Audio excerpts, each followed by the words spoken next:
To many, the fighting game genre seems very self-explanatory.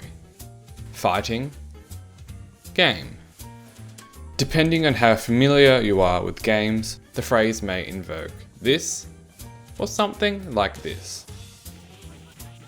You may be surprised to hear that this is considered a fighting game, whilst this is a beat 'em up. I don't want to gatekeep the term, no one cares that much. Just like how you shouldn't care if your mum calls an Xbox a Nintendo. Ambiguity is alright until it's Christmas and she ends up buying Super Mario for you instead of the upcoming generic shooter. This is why it's sometimes important to define what we're actually talking about. So how do we know when we're playing a fighting game? Well, there needs to be fighting, but not just any fighting, because then StarCraft would technically be considered one, because I mean, look at these guys. Hitman has fighting in it, but it's not a fighting game. And even a game focused on combat like God of War isn't considered one. Steam does not make my job any easier, as if you search the fighting tag and sort by the most popular, you get Star Wars Jedi Fallen Order, Batman Arkham Knight, and even Streets of Rage 4, which I previously showed was a beat 'em up. Let's talk about what a traditional fighting game is made up of. Two fighters are chosen from a pool of characters bound to either a two-dimensional plane or a limited three-dimensional space. Each player has great control over their character, enabling them to attack and guard with precision, allowing them to mix up their opponent's defense, all in the goal of bringing their opponent's health to zero across a few different rounds. Most of the time, your character is doing this with their fist, sometimes it's with a weapon, and quite often it's with a fireball. 2D games tend to focus on incorporating jumping and other air movement, whilst 3D games focus on lateral movement. Attacks can often be used in combination for a combo, racking up a ton of damage. A lot of the time, they incorporate motion inputs such as the infamous quarter circle forward punch to throw out a Hadouken.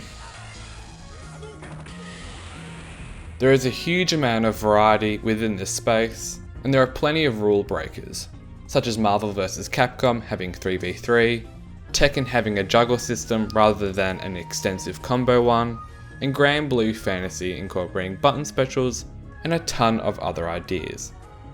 So when we look back at our previously mentioned games, it's quite obvious now to see why they're not considered fighting games. So we've covered traditional fighting games, but let's look at what has somewhat cleaved the community into two different sides. Super Smash Bros. And all of its iterations are either loved or loathed, but more importantly are either considered a fighting game or some other vulgar term, which I'll list in descending order of vulgarity here. My opinion off the bat, as someone who has only played these games with maximum plays whilst obliterating people with Donkey Kong, they are fighting games, albeit not traditional ones. But I may be a bit of an odd duck because I also consider something like Lethal League to pretty much be a fighting game, and to a lesser extent, For Honor. So why are these games granted the fighting game title, but not others? Let's talk about control, interaction, and expression.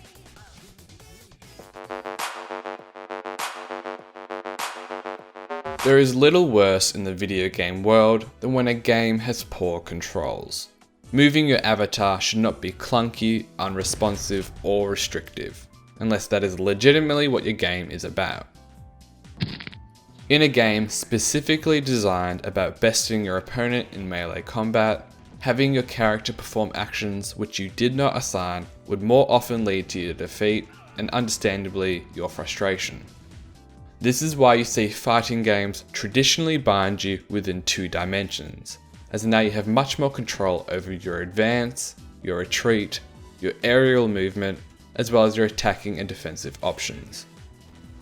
Having complete three-dimensional control over your character often leads to having to sacrifice precision in your movement or your combative options.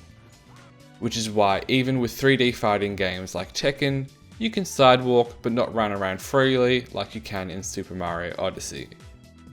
The more precise the game lets you be, the better opportunities you have to do exactly what you intended. It's much easier to punish your opponent for a whiffed attack like this than it is to do it like this. Now, not only is our movement precise, but our button presses handle a specific action to boost our control. In Street Fighter, we have what in modern terms is a light, medium, and heavy version of punches and kicks. So why would we want this when other games have just one button to handle melee combat, or at most a light and a heavier version? So players can have greater control over with how they engage with their opponent. Sometimes we may want to use a quick attack to keep the opponent in check. Other times something with a little more range to keep them at bay. Or perhaps a giant blow when we have a good read on our opponent. Bringing up more unorthodox fighters like Smash, it is still fought on a 2D stage, yet the emphasis is on aerial movement to express its platforming roots. Blocking is more simplified, yet the movement options are increased to encourage players to move more freely around the stage, in hopes of placing their character in the right space to knock their opponent into the blast zone. These games give the player a goal of defeating their opponent, lay out a win condition within the game, then funnel all aspects of the design to help you achieve it. Fighting games strip away all the unnecessary elements and give the players the reins to do exactly what they want, leading them to focus on the interactions between them and their opponent.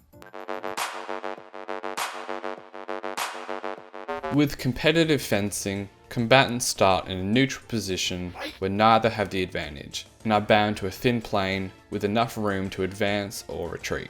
With a weapon like an épée, oh god, who knows, you can strike any location on your opponent for a point, meaning you must focus on your attack whilst being wary of your vulnerabilities. This sport limits what you can do with its rules and settings, just like a fighting game limits you with its design, highlighting the interaction between the two opponents. This hyper-focus on player versus player interaction in close combative scenarios leads to games being able to create vast, in-depth systems for players to be able to fight their opponents. Stages often have a fixed, playable area, forcing the opponents to engage or quickly find their back to a wall. We talked about 6-button fighters, and there are a few variants, but they all employ some kind of attacking system which may be huge and overwhelming, or small yet refined. Depending on the fighting game, you may strike your opponent and then use another move as a follow-up, allowing for more skilled players to get extra damage off their openings. Weaker moves are often quick yet low in damage, while stronger moves are either slow to start or slow to end. This means if you block a big move, you may be able to make your opponent second guess trying that again. Some may say it's a fighting game, not a blocking game, but you will soon find that having a great defense allows for an even better offense. Fighting games have different systems for their combat, such as King of Fighters allowing you to block most attacks except for aerial strikes and a few others with a crouching block. Whilst Tekken can stand guard high and middle attacks, whilst crouch blocking to block lows and then duck under highs. 3D fighting games use the foreground and background to dodge more linear attacks, allowing them to rebut with a deadly combo, whilst 2D fighters employ aerial movement as a way to avoid projectile attacks and open up their opponents on a different frontier.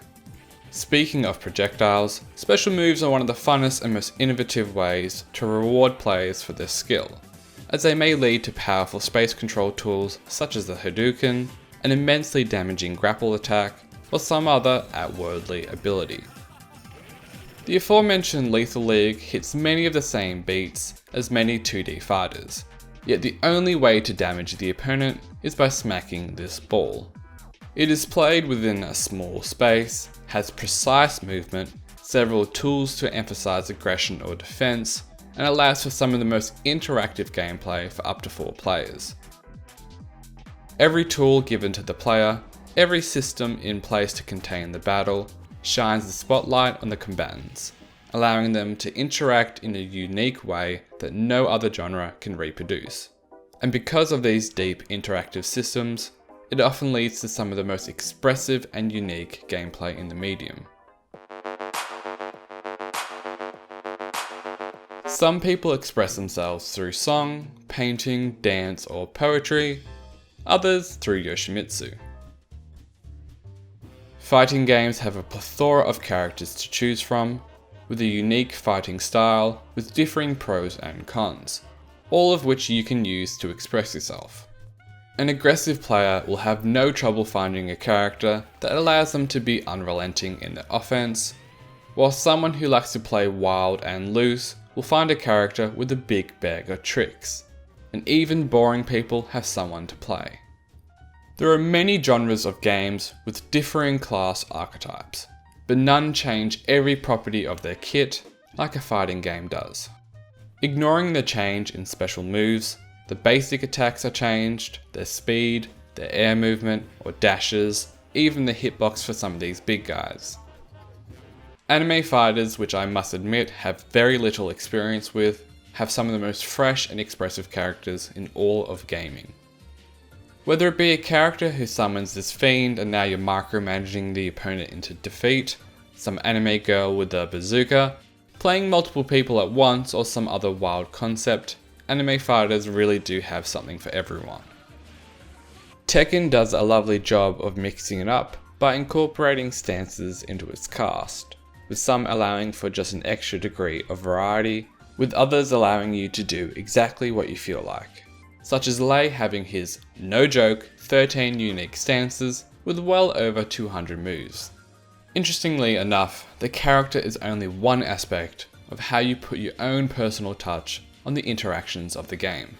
You often see people in different genres of gaming be drawn to characters which reward players' decision making, encourage creativity, and demand the ability to handle complex rotations. This is what fighting games are for every single character. Even the most basic character in the most bare bones fighting game enables expressive gameplay, because the systems in place nurture creativity and allow for self-expression to flourish. This genre truly is a canvas. If you wish to try a fighting game, I highly recommend you play whichever one seems the funnest to you. You can always wait for them to go on sale. I do see the mainstream fighting games go on sale a few times a year, so you can put them on your wishlist on Steam, and I believe that will let you know when they go on sale. There are plenty of older games which are still amazing to play, and they're much cheaper as long as you have the older consoles. You can also use a program called Fightcade to play legacy fighting games on the PC, if that sounds like something you may be interested in. Whatever game you pick, I highly recommend you play alongside a friend and learn the game together, because it will be so much more rewarding that way and much funner.